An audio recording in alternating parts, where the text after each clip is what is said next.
Heute erzähle ich euch, wie der König in die Stadt kam. Das Camp wurde hermetisch abgeriegelt. Vor der Schranke des Camps und dem Wachhäuschen wurden einheimische Soldaten postiert. Unter der Bevölkerung brach eine regelrechte Hysterie aus. Frank hatte eine Sondergenehmigung, weil er ja oft zum Flughafen fahren musste, und so nahm er mich heimlich mit. Die Straßen waren bei uns wie zu Weihnachten geschmückt. Überall glitzerten bunte Lämpchen und an Fenstern und Türen steckten Palmzweige, die mit Gold und silbernem Flitter überladen waren. Und vor der Stadt hatten Beduinen ihre Zelte aufgeschlagen, um ihren Wüstenkönig zu begrüßen.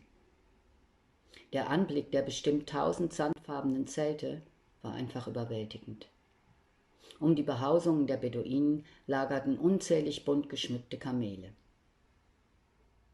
Mein sonnengebräuntes, dickes Baby auf dem Arm mischten wir uns unter die Menschen.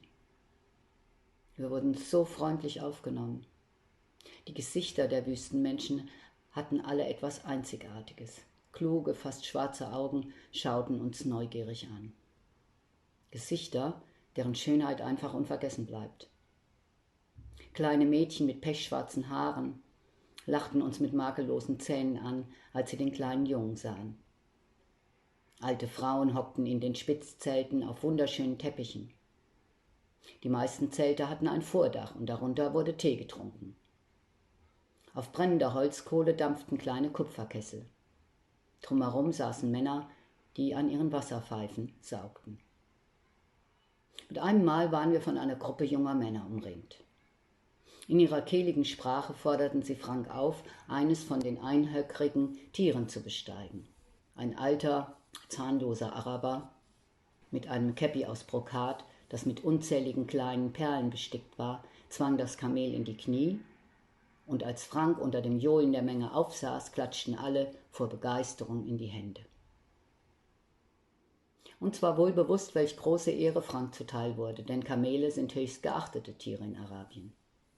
Bereitwillig ließen sich die Wüstenbewohner von uns fotografieren. Plötzlich nahm ich ein kleines Mädchen an der Hand und zog mich zu einem der Zelte. Dort wurde ich sehr gastfreundlich aufgenommen. Es gab gekochten Hammel und Reis, und so saß ich auf dem Boden und aß mit den Beduinenfrauen gemeinsam nur mit den Händen aus einer großen Schüssel. Frank hatte sie inzwischen in einem anderen Zelt Platz genommen und trank mit den Männern Tee.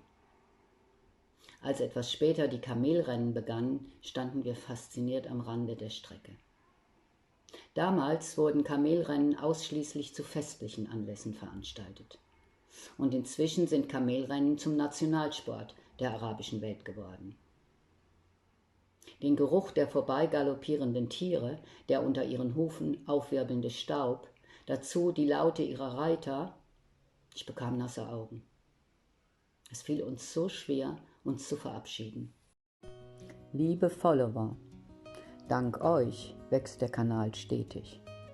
Wir haben mittlerweile sogar Zuhörer aus der ganzen Welt. Nur mit den Abos hapert das noch etwas. Dabei kosten die ja nichts. Und den Daumen hoch ist auch ganz wichtig. Wir hören uns. Bis bald.